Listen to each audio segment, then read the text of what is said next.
नमस्कार दोस्तों, स्वागत है आप सभी लोगों का एक बार फिर से हमारे इस इस्माइल फैमिली चैनल पर। दोस्तों, ज्येष्ठ मास के शुक्ल पक्षी एकादशी को निर्जला एकादशी कहा जाता है और इस बार यह 31 मई दिन बुधवार को निर्जला एकादशी है। इस दिन गाय माता को चुपचाप बस ये एक चीज़ खिला देना, 7 पुश्तों तक धन आएगा, बैंक बैलेंस बढ़ता ही जाएगा, करोड़पति से करोड़पति होने से कोई नहीं रोक पाएगा। दोस्तों, जैसा कि इसके नाम से ही पता चलता है कि निर्जल मतलब बिना जल के, मतलब पूरी तरह से निर्जल रहकर, निराहार रहकर ये व्रत किया जाता है। ज्येष्ठ मास की तपती गर्मी में निर्जल रहना एक तपस्या के समान है। इसलिए इस एकादशी का व्रत सभी एकादशियों में सबसे श्रेष्ठ माना गया है। इस एकादशी को भीमसेनी एकादशी भी कहा जाता है, क्योंकि महर्षि वेदव्यास जी के अनुसार भीमसेन ने इस व्रत को धारण किया था। मान्यता है कि इस एकादशी का व्रत रखने से वर्ष भर की एकादशी का संपूर्ण फल आपको प्राप्त हो जाता है। दोस्तों, निर्जला एकादशी में एकादशी के सूर्योदय से लेकर द्वादशी के सूर्योदय तक बिल्कुल भी जल ग्रहण न करने का विधान है। इसलिए इस एकादशी को निर्जला एकादशी कहा जाता है। इस दिन निर्जल रहकर, मतलब ज्येष्ठ मास की तपती गर्मी में पूरी तरह से निर्जल रहकर, निराहार रहकर भगवान श्री हर विष्णु जी की पूजा करने से और मंत्रों का जाप करने से वर्ष भर की जो 24 एकादशी होती है उनका संपूर्ण फल आपको प्राप्त हो जाता है और भक्तों के मन की समस्त मनोकामनाएं भी पूर्ण होती है। लंबी आयु की प्राप्ति होती है और मोक्ष की प्राप्ति होती है। तो ये एकादशी बहुत महत्वपूर्ण होती है। ज्येष्ठ मास के शुक्ल पक्ष में इस एकादशी को व्रत रखा जाता है। दोस्तों, इस वीडियो में बताएंगे कि ये एकादशी व्रत कब है दोस्तों, और साथ ही ये भी बताएंगे कि गाय को ऐसी कौन सी इस दिन एक चीज़ खिला दें तो आपकी आने वाली 7 पीढ़ी तक गरीबी की मार न झेलनी पड़े और सुख समृद्धि बरसे। दोस्तों, इस बार की यह जो निर्जला एकादशी है, ये ज्येष्ठ मास की जो शुक्ल पक्षी एकादशी पड़ रही है, ये 31 मई दिन बुधवार को पड़ रही है। दोस्तों, एक समय की बात है जब 5 पांडव बैठे हुए थे और माता कुंती भी उनके साथ थी, द्रौपदी भी उनके साथ थी। सभी भीम से कहने लगे कि तुमको भी एकादशी का व्रत करना चाहिए, क्योंकि हम सभी को प्रत्येक माह के दोनों पक्षों की एकादशी का व्रत करते हैं, लेकिन तुम कोई भी एकादशी का व्रत नहीं करते हो। कम से कम पूरे महीने में तुमको व्रत नहीं कर सकते तो कम से कम एक बार, यानी कि महीने की जो एक बार की एकादशी आती है उसका व्रत अवश्य करना चाहिए। लेकिन भीमसेन क्या करे, वह भूखा नहीं रह पाता, इस कारण से वह एकादशी का व्रत नहीं कर पाता।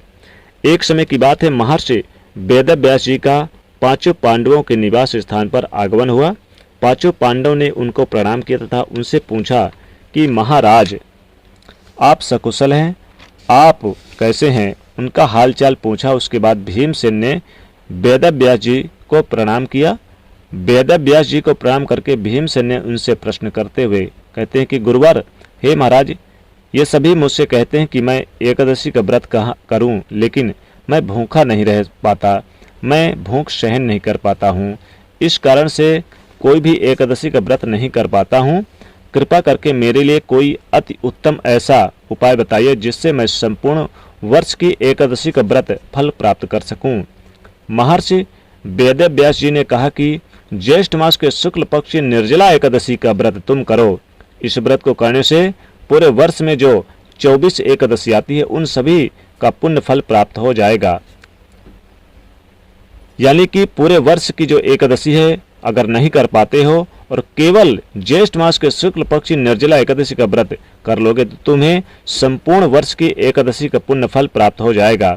साथ ही यदि आप पूरे वर्ष की एकादशी का व्रत करते हैं तो उन एकादशी में यदि आप कोई भी गलती करते हैं, जैसे कि एकादशी के दिन गलती से आप भोजन कर लेते हैं, गलती से आप अन्न खा लेते हैं, या फिर गलती से एकादशी का व्रत टूट जाता है, ऐसी स्थिति में यदि आप ज्येष्ठ मास के शुक्ल पक्ष निर्जला एकादशी का व्रत करेंगे तो आपको संपूर्ण वर्ष की एकादशी की गलतियों का प्रायश्चित हो जाएगा।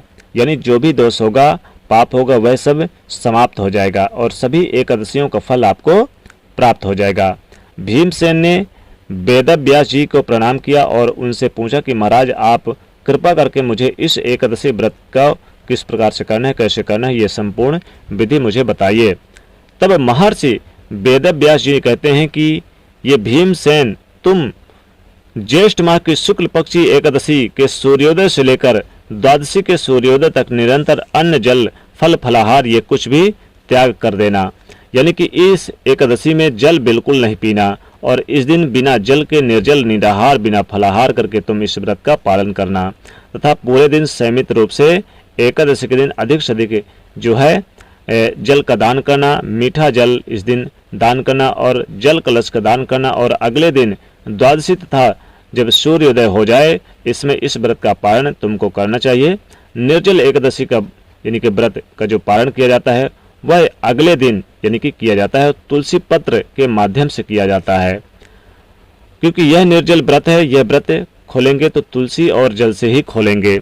दोस्तों, इस बार की ये जो निर्जला एकादशी है ये 31वें दिन बुधवार को है और पारण का जो समय रहेगा वो 1 जून को सुबह सूर्योदय से लेकर के सुबह 9 बजे तक रहेगा। इसमें आप पारण कर सकते हैं। दोस्तों, इस बार की निर्जला एकादशी पर कई दिव्य और दुर्लभ शुभ संयोग बन रहे हैं। इस दिन आप सूर्योदय से पहले उठकर नहा धोकर आप स्वच्छ वस्त्र धारण कर लें, पीले वस्त्र धारण कर लें। इस दिन काले नीले भूलकर भी आप वस्त्र ना पहने। नीले यानी इस दिन आप पीले वस्त्र धारण करके फिर आप भगवान विष्णु और माता लक्ष्मी की पूजा करें। भगवान विष्णु जी के ओम नमो भगवते वासुदेवाय मंत्र का जाप करें। उन्हें आप इस दिन पीले पुष्प, पीले फल, पीले वस्त्र अर्पित करें और विधि विधान से उनकी पूजा करें। यथा योग संभव फिर दान करें। दोस्तों, फिर व्रत का संकल्प लें। दोस्तों, इसके बाद आप इस दिन गाय को ये चीज़ खिला दें जरूर, क्योंकि इससे माता लक्ष्मी जी प्रसन्न होती है और गाय माता भी प्रसन्न होती है। दोस्तों, पूजा पाठ करने के बाद फिर आप आटा ले लें। आटे को शुद्ध जल से अच्छी तरह से मढ़ लें, गोंद लें और फिर आप इसकी एक रोटी तैयार कर लें।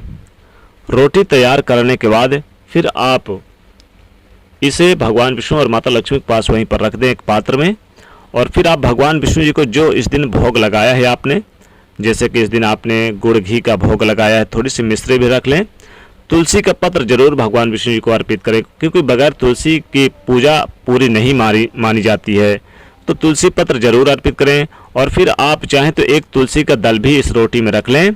तो थोड़ी सी घी, थोड़ी सी हल्दी रख लें, थोड़ी सी मिश्री रख लें और फिर आप एक तुलसी का दल रख के फिर आप ले जाकर गौ माता को चुपचाप खिला दें।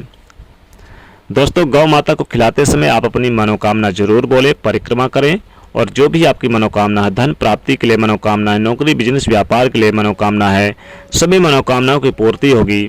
अगर आपका धन व्यापार नहीं चल रहा, जैसे आपका ठप पड़ गया है, तरक्की जैसे आपसे रूठ गई है, कामयाबी कोसों दूर चली गई है, लाभ नहीं मिल पा रहा, व्यापार नहीं चल रहा है, नौकरी में प्रमोशन नहीं हो रहा है, अपनों से दूरी बना लिए हैं, शत्रुता बढ़ गई है, साथ ही साथ बता दें कि समाज में आपका मान सम्मान नहीं मिलता जिसके आप हकदार हैं, तो इस निर्जला एकादशी के दिन गाय को आप एक मुट्ठी घास ले लें, उसमें रोटी रखकर थोड़ी सी आप यानी कि हरी इलायची रख लें और 2 लौंग रख लें और थोड़ी सी मिश्री और हल्दी और घी रखकर ले जाकर गौ माता को खिला दें। ऐसा करने से आपके जीवन की समस्त मनोकामनाओं की पूर्ति होगी और जीवन में धन मान सम्मान सब कुछ प्राप्त होगा। दोस्तों, निर्जला एकादशी के दिन इस बार कई सारे दिव्य और दुर्लभ शुभ संयोग बन रहे हैं।